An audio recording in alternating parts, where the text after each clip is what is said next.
Assalamualaikum warahmatullahi wabarakatuh. Selamat pagi, salam sejahtera untuk kita semua.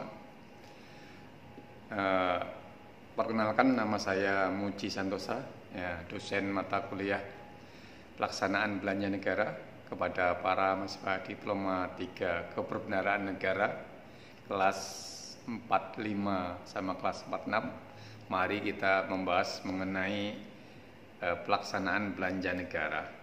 Jadi kalau teori pengeluaran negara, antara lain dikemukakan oleh Mas Kip dan Rusto, di sana ada tahapan-tahapan.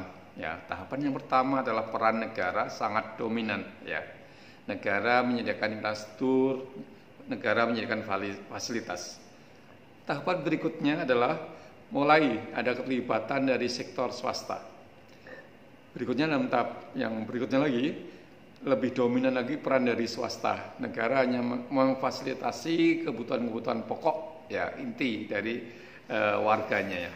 Berikutnya teori dari Wagner dikatakan di sana bahwa untuk mendukung negara yang maju dan sebagainya, maka diperkuatlah namanya peningkatan pendapatan, ya, melalui pajak dan sebagainya. Berikutnya Peacock dan Weisman dikatakan di sana bahwa untuk menaikkan pengeluaran negara pasti harus didukung oleh peningkatan pajak. Ya, peningkatan pajak ini agak dihindari atau keengganan kalau melebihi batas toleransi dari masyarakat, ya. Jadi kalau masyarakat tidak menikmati untuk pembayar pajak, jadi di sana pajak memang diperlukan, ya.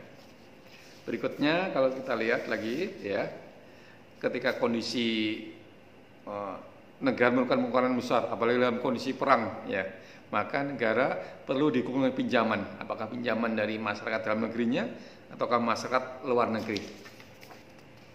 Jadi kewajiban negara, ya, banyak, ya. Antara lain bagaimana melaksanakan keamanan negara, bagaimana menyediakan untuk kesejahteraan sosial, ya, bagaimana wakil miskin, orang-orang jompo, ya, pengangguran, ya, dapatlah disantuni oleh negara. Dan fasilitas-fasilitas yang penting seperti kesehatan dan masyarakat, fasilitas pendidikan untuk masyarakat itu adalah hal yang utama, ya, yang pokok dalam suatu negara.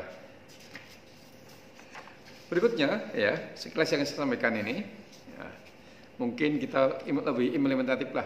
Saya berikan tugas, ya, bahwa sebenarnya yang akan kita nanti implementasikan dalam kerja adalah APBN, anggaran pendapatan dan belanja negara.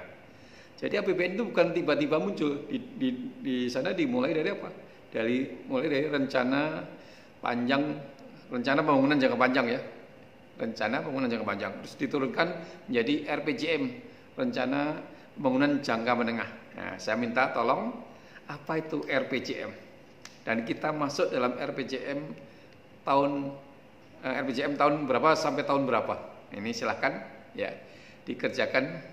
Yang punya nomor absen 1 sampai 10, ya, menjelaskan apa itu RPJM dan RPJM tahun berapa kita ini. Nah, simpel aja kan soalnya. Baik, kita lihat lagi materinya.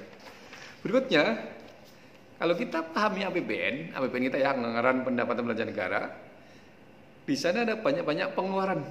Ada pengeluaran menurut organisasi, ya. Apa itu? Pengeluaran oleh pemerintah pusat, kemudian nanti ada pengeluaran oleh provinsi dan pengeluaran oleh kabupaten kota.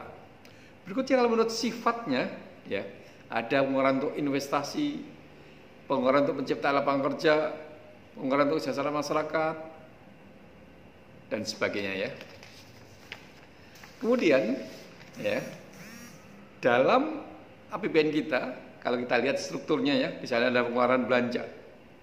Ada belanja untuk pemerintah pusat, antara lain untuk apa? Belanja pegawai, belanja barang, belanja modal, pembayaran bunga utang, subsidi, belanja hibah, belanja sosial, dan sebagainya. Nah, ini perlu dipahami, ya, oleh para mahasiswa.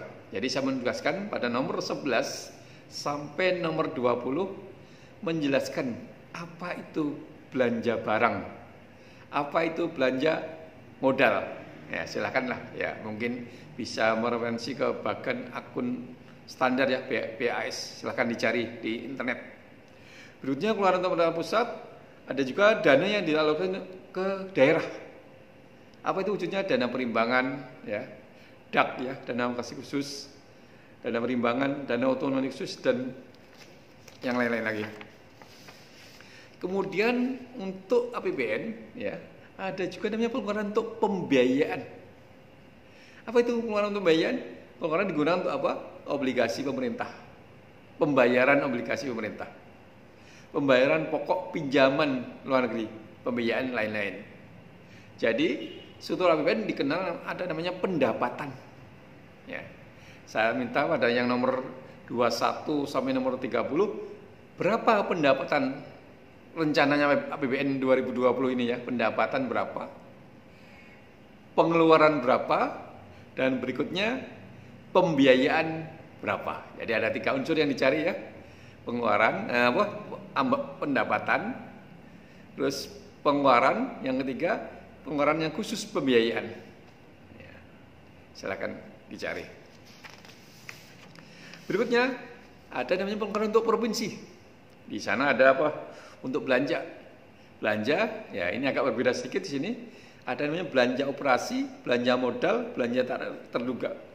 Belanja operasi detailnya lebih banyak lagi. Apa itu wujudnya? Belanja pegawai, belanja barang jasa, belanja pemeliharaan, perjalanan dinas, pinjaman, dan seterusnya. Terus ada belanja modal.